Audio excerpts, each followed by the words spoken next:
todos. Listo, entonces demos inicio. Entonces, como les estaba contando, hoy vamos a hablar un poquito de absceso hepático. La primera parte, pues, que son generalidades, las vamos a tratar de ver un poco rápido y digamos que ya cada uno pues, se apropia como de reforzar esos conocimientos. Pero lo más importante que yo quiero como dejar con esta charla es que nos quede como un enfoque práctico a la hora de enfrentarnos a reconocer un paciente con absceso hepático. Entonces, este va a ser como como el contenido del día de hoy. Vamos a hablar un poco de la anatomía y funcionalidad del hígado, de cada una de las características del absceso hepático piógeno y el absceso hepático mediano, que son como los dos subtipos de absceso hepático que debemos reconocer en estos pacientes, unas conclusiones y, como les conté, al final la idea es proponer un enfoque diagnóstico y terapéutico. Entonces, la anatomía, como todos pues conocemos, el hígado queda pues como en la parte superior del abdomen, está cubierto en gran medida por la parrilla costal. Entonces esto digamos que ayuda en casos de trauma y a proteger pues un poco esta parte. Está ubicado en el hipocondrio derecho. El reborde costal del lado derecho coincide pues con el borde inferior del hígado. Está cubierto por un peritoneo en su gran medida, excepto pues en la fosa de la vesícula biliar. El hilio hepático y la cara posterior del órgano a ambos lados de la vena cava inferior, y esto pues me divide como en dos áreas principalmente, que forma como una cuña.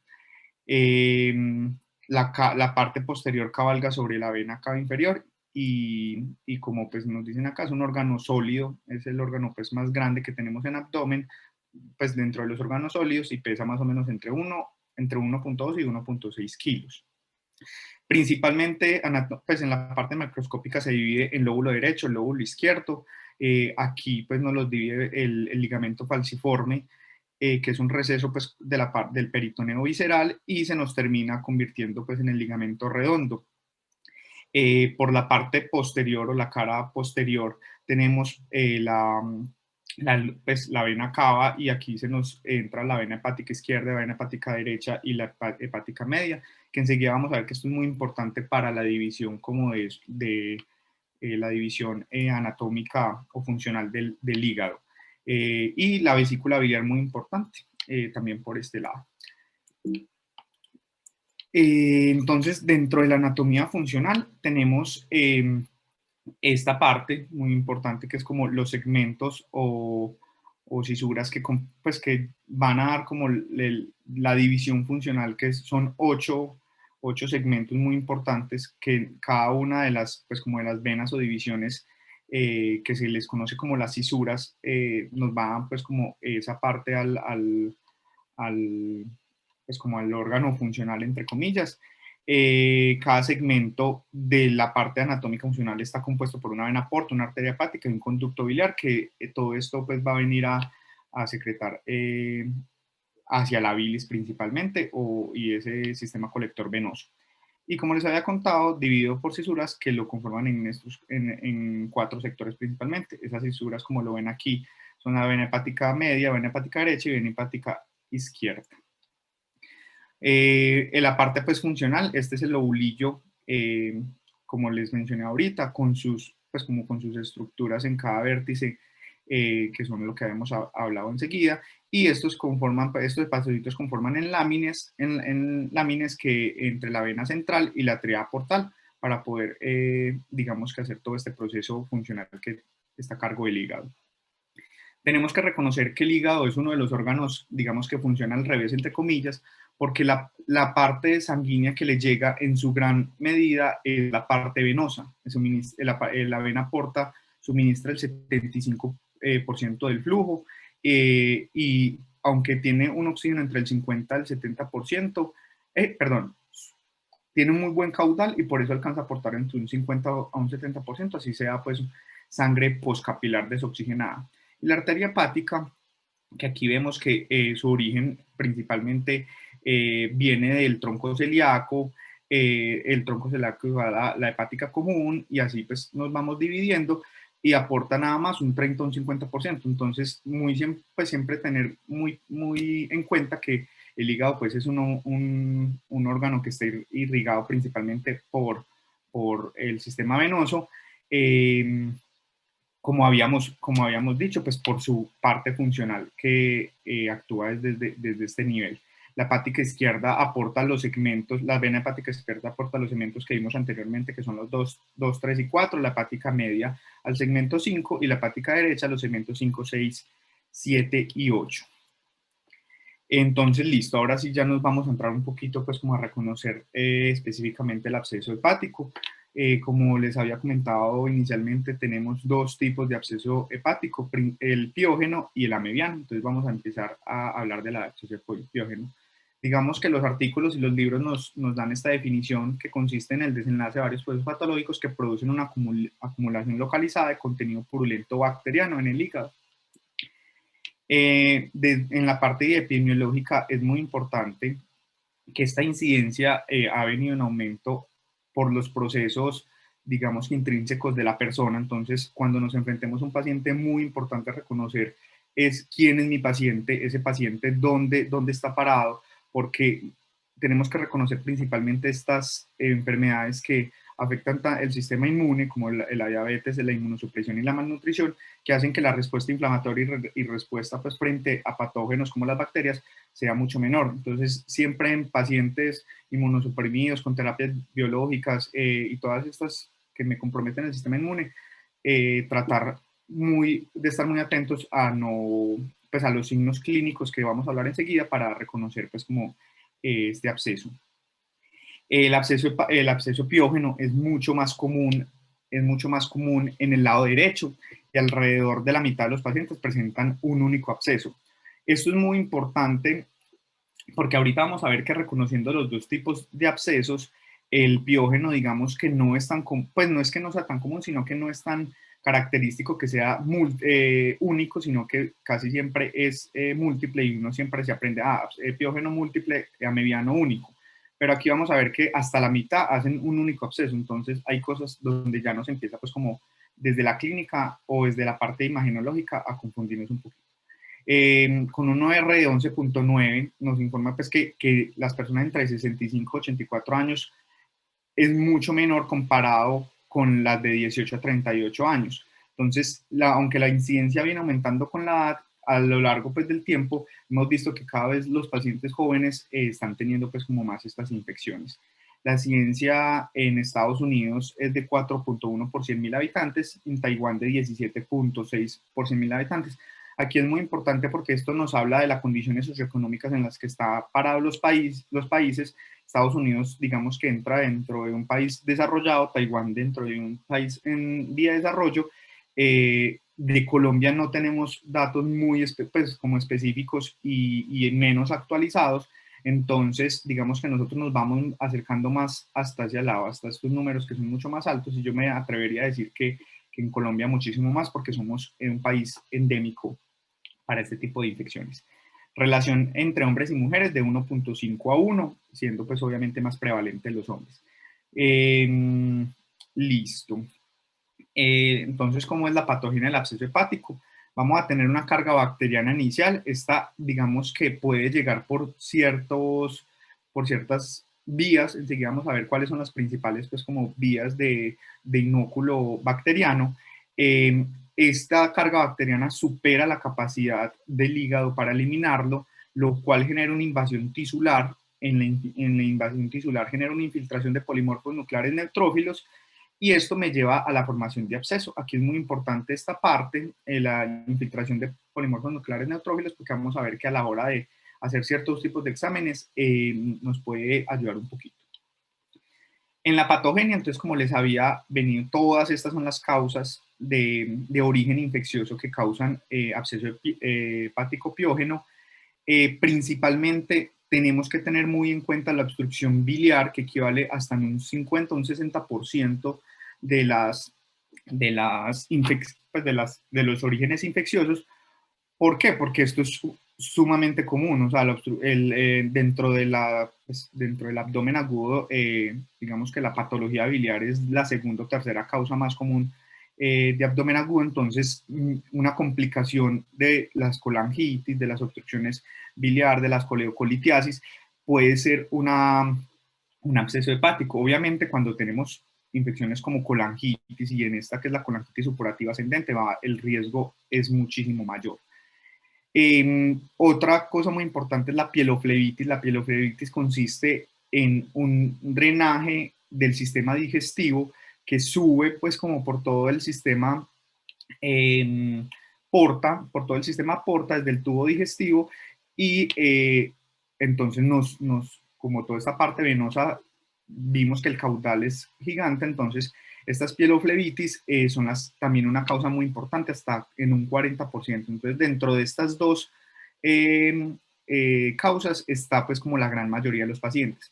Y las infecciones intraabdominales, todas las infecciones intraabdominales pueden llegar a ser un compromiso hepático por todo el sistema pues como colector venoso, que la gran mayoría va a dar al hígado. Las apendicitis, diverticulitis, pancreatitis, enfermedad intestinal inflamatoria, enfermedad pélvica inflamatoria, perforaciones intestinales, infección generalizada, la sepsis, las endocarditis, los traumas, pues vemos muchas causas, pero si digamos que se van para la casa con estas dos o tres causas, digamos que con eso vamos a abarcar la mayoría de los pacientes. Digamos que la patogenia, lo que se ha estudiado nos dice que 3/4 son del lóbulo derecho, la mitad, como lo habíamos hablado anteriormente, son abscesos únicos, pero la característica pues del absceso piógeno, digamos que son múltiples abscesos, se da gracias al flujo laminar, que esto es característico de lo que hemos hablado, tiende a ser polimicrobianos. Esto es súper importante porque al enfrentarnos en la parte terapéutica tenemos que reconocer muy bien esto. En la infección sistémica suele ser un solo microorganismo, ya que pues, pues las sepsis y digamos que las bacteriemias son características de eso. La E. coli y Klebsiella pneumoniae son pues como los principales agentes etiológicos que tenemos en el absceso hepático piógeno, pero también los enterococos, el virium, el estafilococo aureus tienen pues como gran importancia. Y los hemocultivos son positivos en un 50 o un 60%. Esto es muy importante porque el hemocultivo nos va a ayudar mucho cuando digamos que el absceso no se puede drenar o en el drenaje pues hubo contaminación. Entonces los hemocultivos nos pueden de pronto ayudar a una terapia un poquito más específica.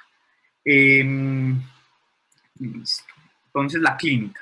Aquí vamos a hablar pues como de las cosas clave que debemos tener en cuenta, pero tampoco digamos que nos va a decir sí el diagnóstico. ¿Por qué? Porque díganme qué cuadro abdominal no da fiebre, dolor abdominal y escalofríos. Entonces, la presentación clínica es súper amplia, puede ir desde síntomas demasiado inespecíficos hasta síntomas, digamos que cardinales, que nos dicen sí es un absceso hepático, pero miren que los tres síntomas más comunes son síntomas que lo vamos a encontrar en cualquier patología abdominal infecciosa. Es una presentación aguda, se asocia a enfermedad identificable, que en este caso pues es la infección.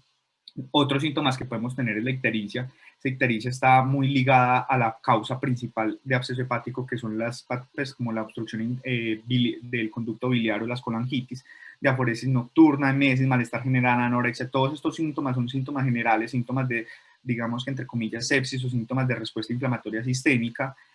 La tos y la disnea, muy importante. ¿Por qué? Porque la tos y la disnea nos puede llevar a pensar en compromisos pulmonar. ¿Por qué? Porque el hígado está a milímetros de la pleura del pulmón derecho. Entonces, una de las complicaciones que enseguida vamos a ver es ese compromiso que se da por estar pues como adyacente el hígado al pulmón. Y digamos que estos son los exámenes que tenemos que pedir en un enfoque pues inicial para darnos como una respuesta. Entre hasta un 90% los pacientes con absceso hepático piógeno van a tener leucocitosis, reactantes de fase aguda también los van a tener aumentados, las bilirrubinas, dependiendo del caso, hasta en un 50%, las transaminasas sí las vamos a tener muy importantes, y la PCR, pues que la proteína C reactiva, aumentada en casi todos los pacientes. Entonces, y varios pues como artículos apoyan esta idea, entonces es muy importante pedirlos porque hay una gran respuesta inflamatoria. Cuando tenemos, digamos que cuadros crónicos, cuadros que pasan de semanas, de meses, digamos que aquí ya no empezamos tanto en infecciones bacterianas, sino que ya nos empezamos a meter por infecciones fúngicas o criptogénicas. Listo, entonces, ¿cómo vamos a hacer el diagnóstico? Entonces, después de tener una sospecha diagnóstica, vamos a tratar como de mirar qué es lo que está pasando ahí. Tenemos como varias ayudas diagnósticas que en algún momento nos puede como ayudar a enfocar toda la patología hepática y biliar. Pues hemos aprendido durante pues como la práctica clínica que la ecografía, digamos que nos aporte mucho, nos aporta mucho para pues toda esa parte porque muchos de estos abscesos piógenos o también en la mediana pasan por hallazgos incidentales en la ecografía, porque como vimos que los síntomas no son tan específicos, entonces en la ecografía cuando sospechamos una colangitis, una coleopolitiasis, una colecistitis, por ese dolor en cuadrante superior derecho, entonces nos encontramos con esto. Un área redondada, ovalada o varias, pues porque en el caso del absceso piógeno pueden haber varias, digamos que es buena para distinguirnos las lesiones quísticas de las sólidas, tiene una sensibilidad entre el 80 al 95%, que eso es bueno, pero como siempre en la ecografía es operador dependiente y esto nos puede dar pues como falsos positivos, no tanto falsos positivos, sino que se nos pueden pasar de pronto porque a veces los abscesos piógenos no son tan grandes. La radiografía de tórax y abdomen, la radiografía de tórax nos puede aportar mucho dentro de las lesiones pleurales, pulmonares por complicaciones adyacentes, pero digamos que el abdomen no es digamos que la ayuda diagnóstica que nos va a aportar mucho, pero digamos que en caso tal podríamos llegar a encontrar niveles hidroaéreos o gas en porta. El gol estándar es la tomografía contrastada de abdomen. Esta, digamos que nos va a categorizar muy bien el absceso hepático, nos va a distinguir muy bien en qué parte está ubicado, si hay múltiples, si hay pequeños, si hay múltiples o únicos. Entonces, este es el examen ideal que debemos tener. Yo sé que pues de pronto en nuestro medio, en algunas partes rurales o alejadas dentro de los centros urbanos pues, principales, incluso en Medellín, no vamos a contar con el acceso, pero pues tenemos que llevarnos para la casa eso, que es el gol estándar, una sensibilidad cercana al 100%, entonces muy importante pues como que lo tengamos en cuenta. Aquí tenemos una radiografía donde vemos aire o neumoperitoneo o aire dentro del absceso hepático, pues es difícil pues diferenciar exactamente dónde está, pero es un hallazgo que se encuentra acá en la radiografía, pero ya sabemos que no es el examen ideal.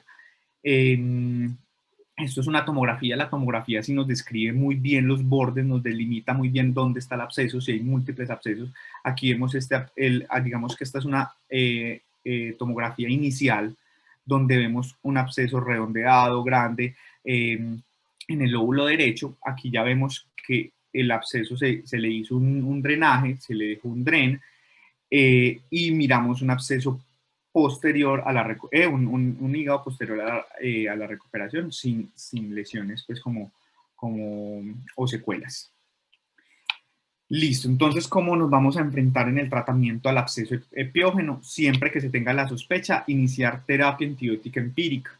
¿Cuál es la terapia antibiótica empírica? Antibióticos de amplio espectro, idealmente antes del hemocultivo y la punción, para pues no afectar como el rendimiento de las pruebas, pero no vamos a demorarnos, no nos vamos a demorar en esperar a que le tomen un hemocultivo, una punción si no lo tenemos a la mano, porque estos pacientes, digamos que no son tan comunes las secuelas o complicaciones, pero una secuela o una complicación de un absceso hepático piógeno puede ser muy grave, porque puede haber ruptura víscera hueca, como hablábamos, contigüidad de afectación pulmonar, entonces siempre primero antibiótico amplio espectro, idealmente intravenoso, dependiendo pues como del aspecto que tengamos en el paciente. No es lo mismo tener un paciente sin reactantes de fase aguda por un hallazgo incidental, un paciente que no llegó séptico, con reactantes de fase aguda, en el cual sí debemos de iniciar terapia antibiótica intravenosa de amplio espectro.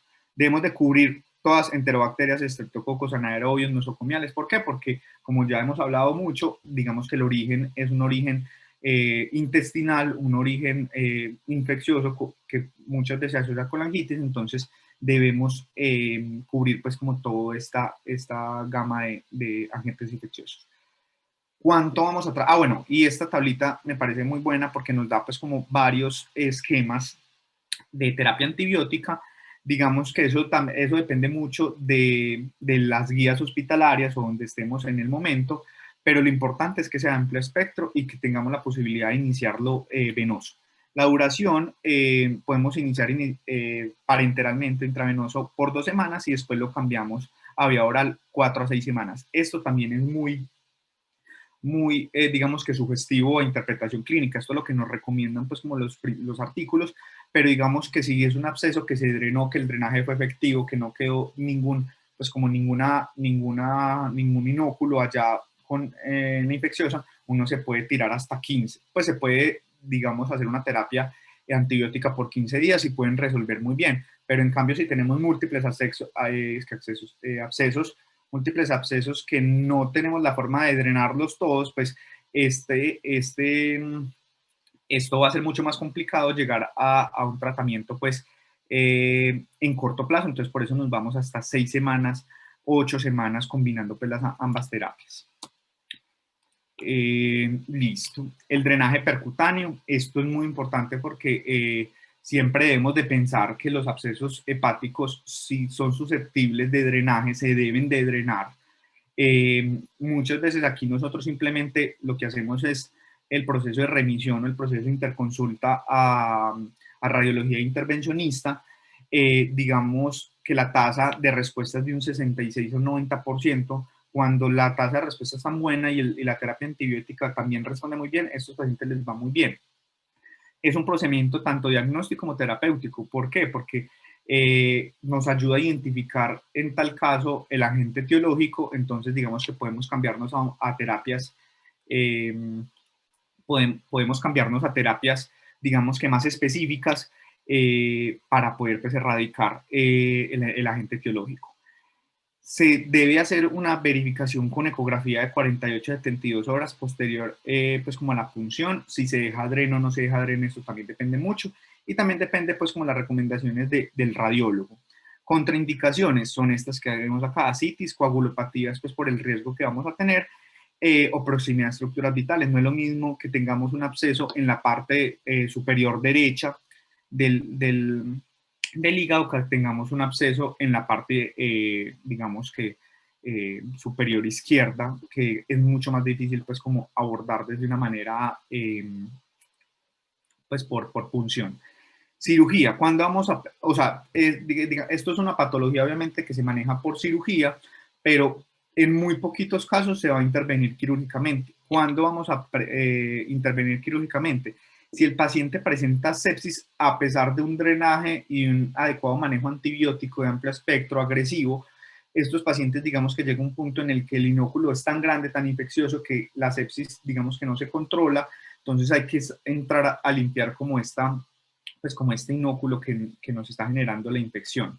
Los intentos de drenaje que fallan, digamos, cuando hay complicaciones del drenaje o cuando digamos que el radiólogo o por la terapia antibiótica nada que drena con con antibiótico resuelve, y son pacientes que ya son complicaciones. Eso pues nosotros no tenemos por qué saberlo muy bien. El cirujano digamos que es el que va a determinar en algún punto si amerita o no cirugía. Cuando se encuentran en lugares de difícil acceso, muchas veces en estos pacientes simplemente se les trata con terapia antibiótica y ya. Y los múltiples abscesos igualmente. Entonces, no necesariamente, miren que en muy poquitos o casos puntuales el cirujano va a llegar a intervenir. Aquí uno de los artículos nos propone como este algoritmo, principalmente que pues, me parece como importante, y es como el tamaño, pero tampoco es como clave porque pueden haber de abscesos de 5 centímetros y el radiólogo intervencionista decir que no lo drena. Entonces, eso es digamos que un proceso que lo determina es el radiólogo por la localización, por el tamaño, bueno, por unas variables que ellos determinan para poder tomar el absceso. siempre se le debe hacer el cultivo como ya habíamos hablado y digamos que enfocar la terapia antibiótica. Esta parte, pues que cuando es múltiple, lo que les había mencionado anteriormente, digamos que es cuando se debe hacer evaluación por cirugía. Las complicaciones, entonces, los casos no tratados pueden llegar a, como les había comentado, a peritonitis, bacteriemia, shock séptico y la muerte. ¿Por qué? Porque es un inóculo que no se, pues un inóculo que está reproduciendo bacterias. Muchas veces son bacterias nosocomiales resistentes, entonces de difícil manejo, entonces pueden llegar a consecuencias muy graves. Rotura espontánea, esto pues digamos que dentro de los estudios se ha asociado mucho a la infección por Klebsiella, el absceso intraabdominal, absceso recurrente, falla renal y hepática por todo el proceso pues como sistémico inflamatorio. La tasa de mortalidad es menor al 10% en los pacientes que se hacen un tratamiento quirúrgico del 9.4% y sin cirugía fue el 16.66% en las que la necesitaba. Entonces, aunque no, sea, no es como lo común, digamos que tiene como disminuye esa mortalidad considerablemente. Los factores de mal pronóstico, entonces pacientes con neoplasias malignas, pacientes que presentaron ictericia, alteraciones de las pruebas hepáticas, hipoalbuminemia y sepsis, porque esto nos habla de un compromiso mayor, un compromiso hepático grave o por lo menos funcional que nos va a determinar que va a ser un poco difícil. Entonces hasta acá vamos, digamos que vimos como la parte de absceso hepático. Ya vamos a ver el absceso amebiano. Por definición es una complicación invasiva de la amiasis intestinal que genera una acumulación localizada de líquido no purulento en el hígado. Entonces, dentro de la epidemiología, la Organización Mundial de la Salud estima que aproximadamente en el mundo hay 50 millones de infecciones por este tipo de parasitosis y 100.000 muertes en todo el mundo por absceso amebiano. Entonces, no lo podemos dejar pasar en nuestra práctica clínica porque somos un país endémico, somos un país que tiene yardiasis y amebiosis intestinal a más no poder. 2% al 5% de los pacientes presentan la amebiosis intestinal.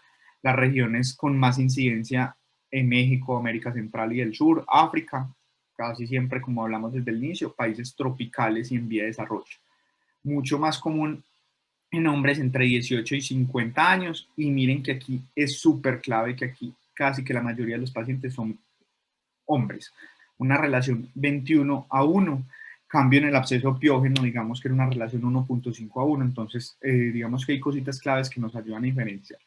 Principal complicación de la extraintestinal de la entamoeba histolítica y los factores de riesgo, como en todas las infecciones, es procesos que digamos que me alteren ese sistema inmune, el alcohol, diabetes, la inmunosupresión, las bajas condiciones de higiene, porque esto se da pues por inoculación oral.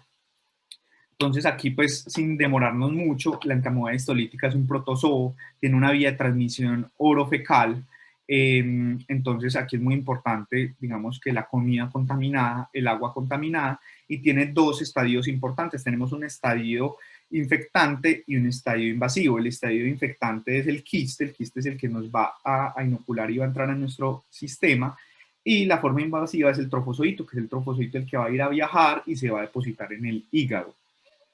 Principalmente el huésped y el transmisor es el ser humano, y sea por contaminación, como les había mencionado, por comidas principalmente vegetales y el agua. La patogenia. Entonces, dentro de la patogenia tenemos una invasión, como habíamos hablado, esa invasión por trofozoitos va a llegar al hígado por vía porta pues, o por vía sanguínea, va a generar una necrosis localizada y se va a rodear de trofozoitos. Esto es importante porque hay marcadores, o no tanto marcadores, sino en la tomografía, con contraste, esto se genera un realce y ese realce, digamos que nos puede guiar un poquito. Se genera una necrosis de licuefacción, eso daña por completo donde llegó, va a dañar por completo los hepatocitos y por esa licuefacción se le conoce como pasta de anchoas. Esa pasta de anchoas, digamos que es algo patognomónico del absceso amebiano y lo veríamos, digamos que en el momento del drenaje. Cuando se cronifica, genera una cápsula que se puede calcificar y lo podemos encontrar en hallazgos incidentales en radiografías. Listo. Entonces, la clínica, igual al absceso piógeno. Entonces, síntomas inespecíficos, fiebre, dolor en el cuadrante superior derecho. Esto es digamos que el cuadro clínico es un poco más larvado, es un cuadro clínico que se puede demorar un poquito más en generar síntomas, ya que no hay una respuesta inflamatoria tan grande. Inclusive, digamos que cuando vamos a tomar la punción y se va a obtener el drenaje, digamos que la respuesta inflamatoria que vamos a encontrar va a ser más que todo por bacteriano, en el piógeno no va a ser tanto. Pero también tenemos síntomas, dolor abdominal, fiebre, sensibilidad abdominal, hepatomegalia, anorexia, pérdida de peso. Miren que los síntomas son síntomas súper generales que no nos van a enfocar principalmente al absceso hepático, pero sí a patología hepática. Entonces, digamos que con un enfoque, con ecografía y después tomografía, digamos que podemos llegar al diagnóstico de una manera correcta. Y muy importante tener pues como los factores de riesgo presentes que hemos hablado durante toda la charla. En los laboratorios, digamos que vamos a encontrar quistes o trofoditos en heces, pero nada más en el 12% de los pacientes van a estar positivos. Amebas en el aspirado quístico, sí se puede encontrar hasta en un 42%, y las pruebas, pues, principalmente, anticuerpos antiamebianos circulantes. Las guías y los artículos dicen que en un 90-95% de las personas que tienen absceso hepático van a tener estos anticuerpos positivos, una sensibilidad súper buena. Pero todos estos estudios y lo más actualizado y los artículos que hemos pues, tratado aquí principalmente son de zonas en vías de desarrollo donde esta infección no es tan común.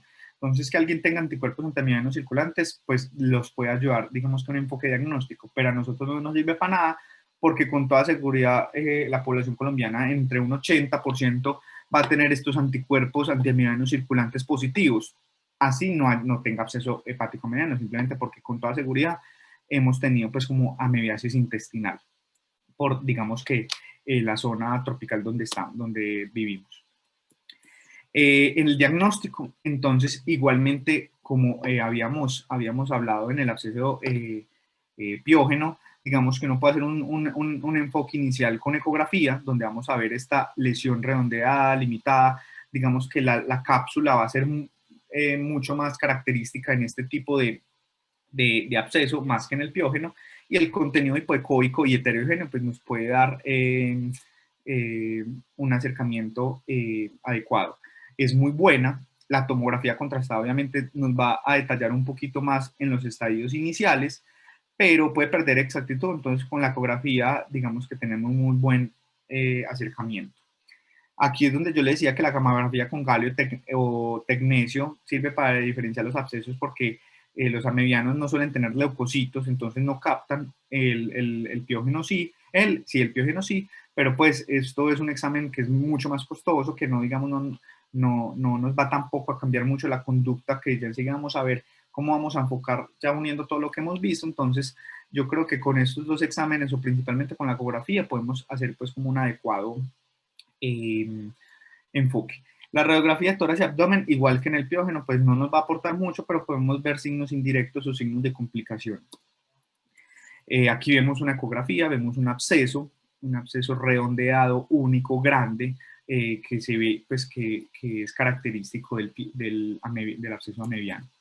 Vemos aquí tomografías, aquí vemos miren cómo se ve bonita la cápsula.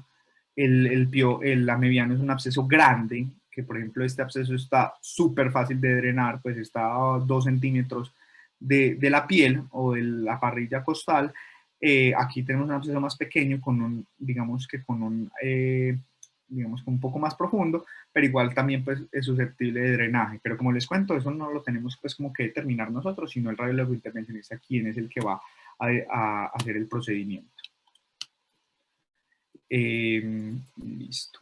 Tratamiento. Entonces, nos recomiendan una terapia con metronidazol 750 miligramos vía oral cada 8 horas por 14 días. Digamos que dependiendo como la respuesta inflamatoria que tenga el paciente o el paciente al que nos estemos enfrentando, que pueden ser pacientes con algunas comorbilidades, podemos iniciar primero con una terapia intravenosa. el 40 al 60% de estas personas aquí, esto sí ya es un hallazgo más local, tienen parasitosis intestinal. Entonces digamos que la guía o pues los artículos nos recomiendan la paromomicina, pero eso no lo tenemos en nuestro medio. Entonces digamos que el análogo que más ha servido diferente a eso ha sido el teclosan y el tinidazol, que me sirven un poco el tinidazol me sirve tanto para para la parasitosis pues, en el hígado y también para la parasitosis intestinal, pero el teclosan digamos que es el que tenemos como más, como más al alcance. Otros esquemas es nitazoxanida, el secnidazol y el ornidazol. 90% responden a esta terapia y se espera mejoría desde el tercer día. Entonces, digamos que estos pacientes los podemos evaluar con una periodicidad inicialmente corta y si hay una buena respuesta, digamos que se puede ampliar ese seguimiento. El tratamiento, igual que en el otro, este sí, digamos que en la mayoría de los casos se drena porque es mucho más fácil por ser único y más grande. Fallo con metronidazol en el 15% de los pacientes. El diagnóstico es incierto, de alto riesgo de rotura o digamos que cuando hay más de 10% subcasular o está sobreinfectado. Cirugía, igual que en el otro, casos puntuales, duda en el diagnóstico, perforación de visera hueca, fístula con hemorragia o sepsis. Digamos que no hay una mejoría a los 5 o 7 días posterior al inicio de la terapia.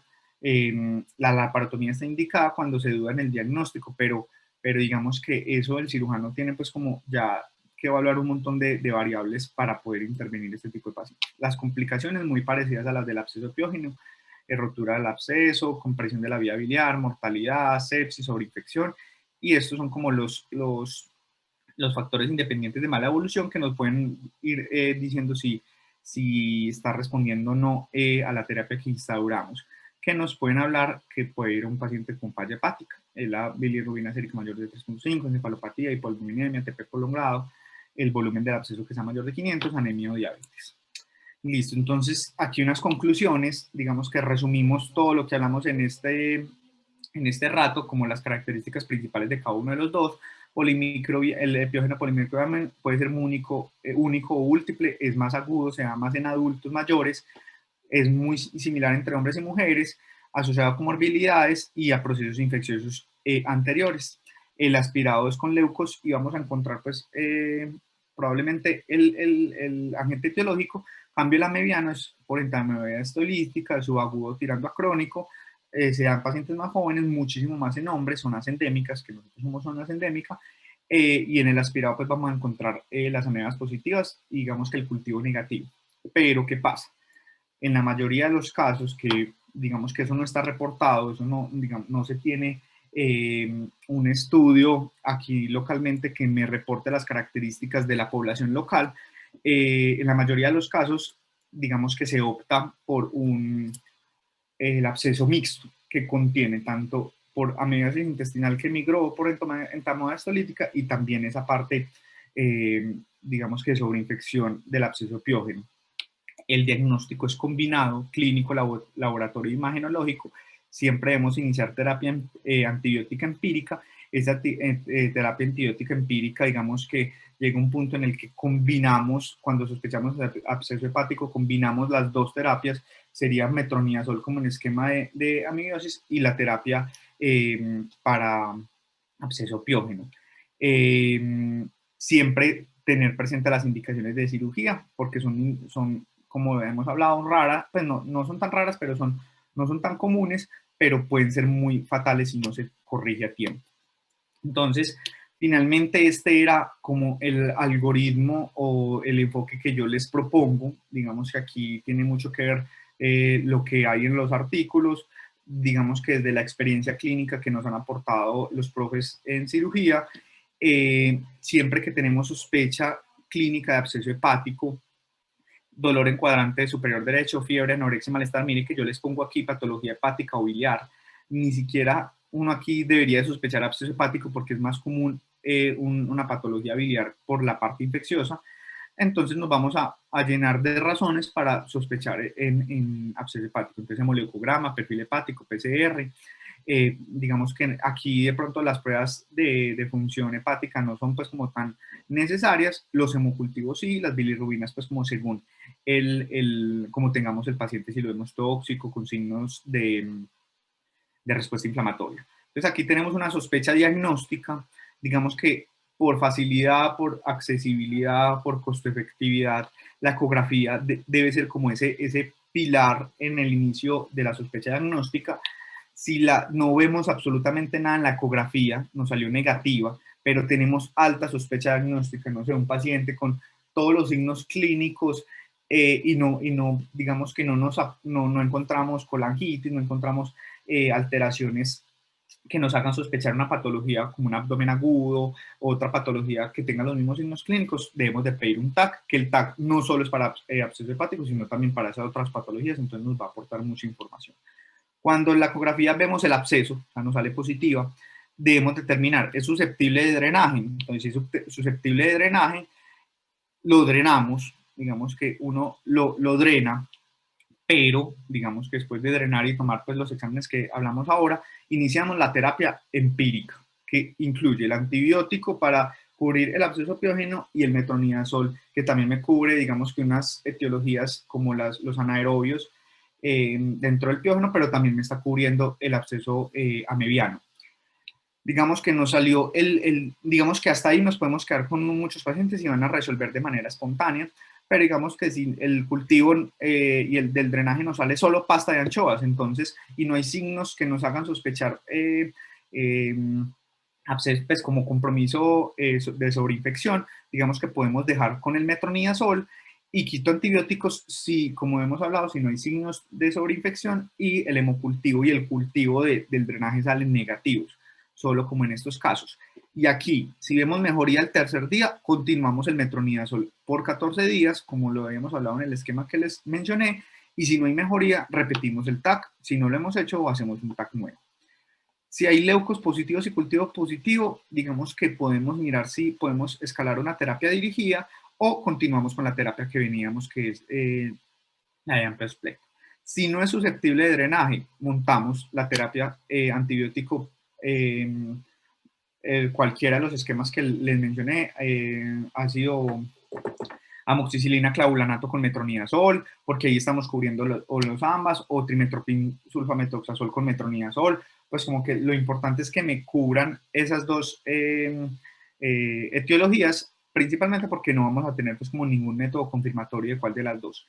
Esto es lo que pasa en la mayoría de los casos, esto es lo que vamos a encontrar en la práctica clínica. Un manejo antibiótico, los pacientes resuelven y se les hace pues como seguimiento posterior, sea con imagen o con evaluación clínica. Bueno, hasta ahí.